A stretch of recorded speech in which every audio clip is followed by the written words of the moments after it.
About that time, you were singing still pop music. How did you change? You know, like. Well, when I was a kid, I wanted to sing rock, but then my dad said, "You're 11 years old. Nobody's gonna take you seriously if you sing rock." Like, Okay.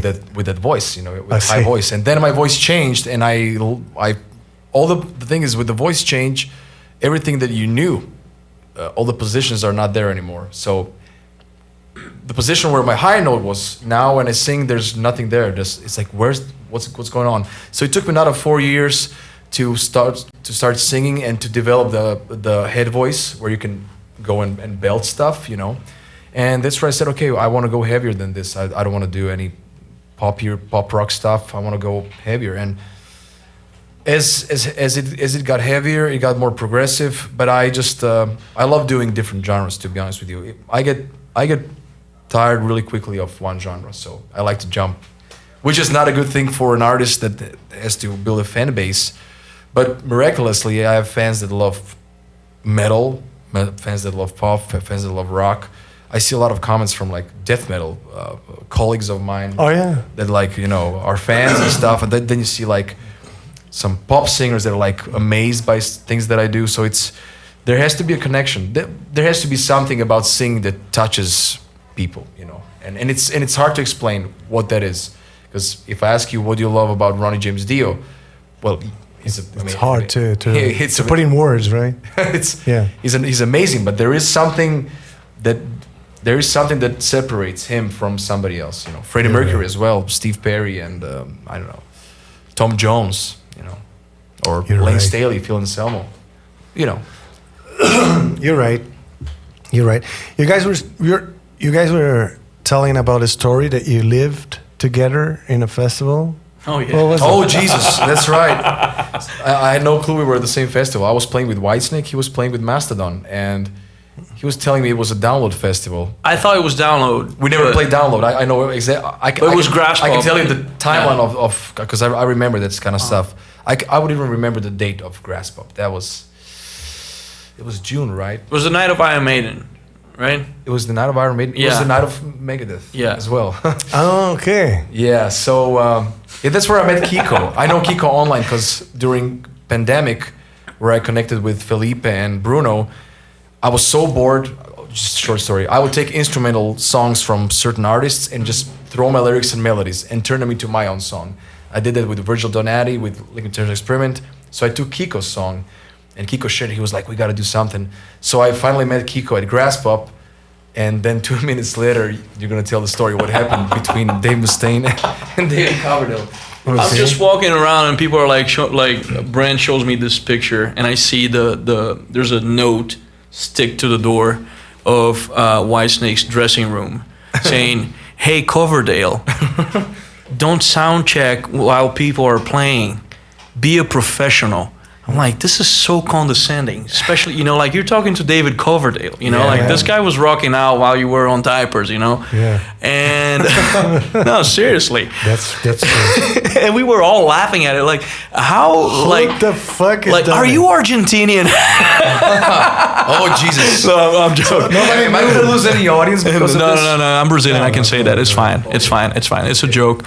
Yeah, but I can tell you the background story. So Megadeth was playing stage 1 while we were preparing for the stage 2, and Mustaine prolonged the set. So they were supposed to be finished, and they started playing Holy Wars. And during that time, my guitar tech Ace, who also works for Slash, was started to like just line check Tanya's bass and Joe Holxer's guitar, and Mustaine heard it.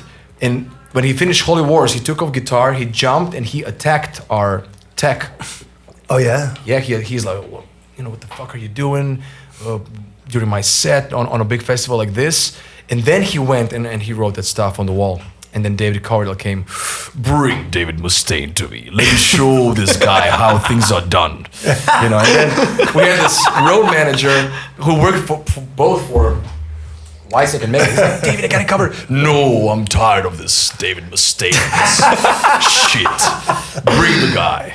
So yeah, everybody saw it. I mean, everybody was there. No, and everybody was laughing. They were like, "Dude, what a dick!" It's like, what a man. Well, you have a Mustaine experience as well. You've been Mustained.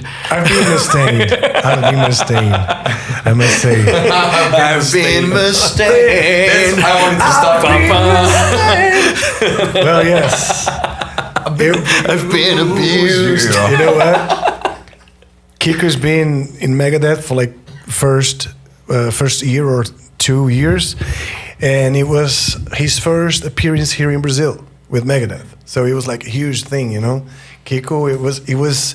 We were all very proud. The crowd was proud. The journalists, the press, everyone was talking about it. And so we managed to have a concert together. It was Angra opening as an open act for Megadeth, yeah. And then our manager, Paulo, he invited Kiko to jam in one song with us. Oh, I can see where this is going. I can see where this is going. And he told me, Paulo said, Rafa, you should invite Kiko for that. I said, no way, I won't. I won't, because I don't know. I could put him in an uncomfortable situation. Maybe he would, you know, he doesn't want to say no, but I don't know how things goes, you know. If you want, you'd go and ask him. All right. So I'm backstage in this open area, right outside this big venue where we were playing. I was taking a lick. I was, you know, pissing in the woods, saying, oh, this is a nice day, you know. I meet Kiko again. I'm gonna play in a couple of minutes. When I'm leaving from the woods, I see Kiko and Dave Mustaine coming towards me. I go, okay, cool. Kiko wanted to introduce him to me. Okay. I didn't. You hadn't washed your hands, had you? I didn't. That's my, you know, that's Superpower. He shakes my hand and go, okay. I was going to say I should wash my hand, but whatever. He starts shaking, never let it go, you know. So I go like this, and he looked me in the eye and goes, why do you want my guitar player to play in your band? I was like, oh. And, you know, and kept grabbing my hand and shaking. I go like, I don't want your guitar player. But he's also a friend of mine. And he played in this band for many years. And I don't want him specifically to play in my band, because I'm his friend. But people here would love to, in case it's fine with you guys. Yeah, of course. But why? Let me put the question again. Why do you want my guitar player in your band? I go like, Jesus Christ. you know, like still, you know, like being aggressive shake, you know. I go, oh man. I was like, I'm so tired for this kind of stuff. I go, I said, okay, I'll tell you again. I never invited him for that jam. I heard that Paulo was going to do that. Is it Paulo Baron? Yeah, Paulo Okay. Baron. I heard Paulo wanted that. I think it would be cool, but I don't want to put any of you guys in an awkward situation or anything. So we're cool here. And then it goes like, okay, I don't think we started our friendship fine. I will start from the beginning. Hi, I'm Dave Mustaine. You know, I go, I know who you are, man. It's like, man, let me go. Just want to do my set. And serious. And I started, you know, my ears started to, you know, to Get red. To get red, because you're uncomfortable. I don't want to be also a pussy, because I know and I realized he was kind of drunk. And it's a sort of bullying as well. I mean, Yeah, and I go like, if he start to get a little bit more aggressive, I would have to flip, you know. Oh, Jesus. And if it was, and I didn't want to flip in front of Kiko.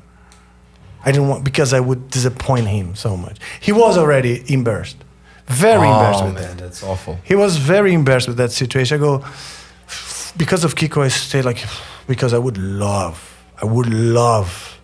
you know, to go like, okay, you should be educated when you were a kid. You were not. I don't know what happened, but now come, because here is like, either hospital or cemetery or police station. Come, Oh, Jesus. you know.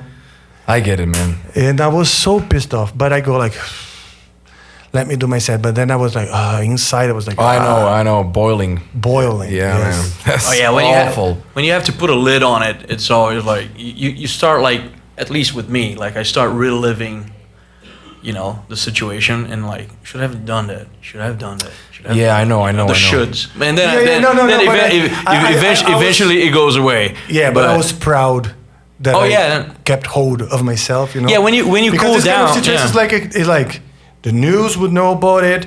We could either one of us could go to the hospital or the police or cemetery. and you definitely come out as a greater dude if you do that. If you know what, I just want to, I mean, and then just want to go back to the. It was very awkward, and then Kiko apologized. He said he's got problems. Well, Well, I've worked with a lot of ex-Megadeth members, and it's always the same story. I mean, Dave Ellison is one of the nicest guys. Well, we know what happened, and it's yeah, man, I don't want to open that topic now. Anyways, and Al Pitrelli, my ex-boss from TSO, he was in Megadeth as well. And I know Sean and Glenn Drover. I know Marty Freeman. But I heard all the same stories. So. Okay, that's not the end. I forgot to tell you about. We had a LED going. We didn't have a specific Backdrop. images for all the songs. So for a few songs, we had the original video clip going. Okay, dumb, but that's what we had. So we were in the middle of a set, and we had one video clip with Kiko in. So we were playing. Kiko was in the video clip. Suddenly, our lights go off, and the LED, everything goes off. Things started to be unplugged. And he was freaking out backstage, getting his crew to unplug everything during our set because we had Kiko's image in our backdrop LED. Oh man, it's unexplainable. Okay, and then our tour manager started to be pissed off.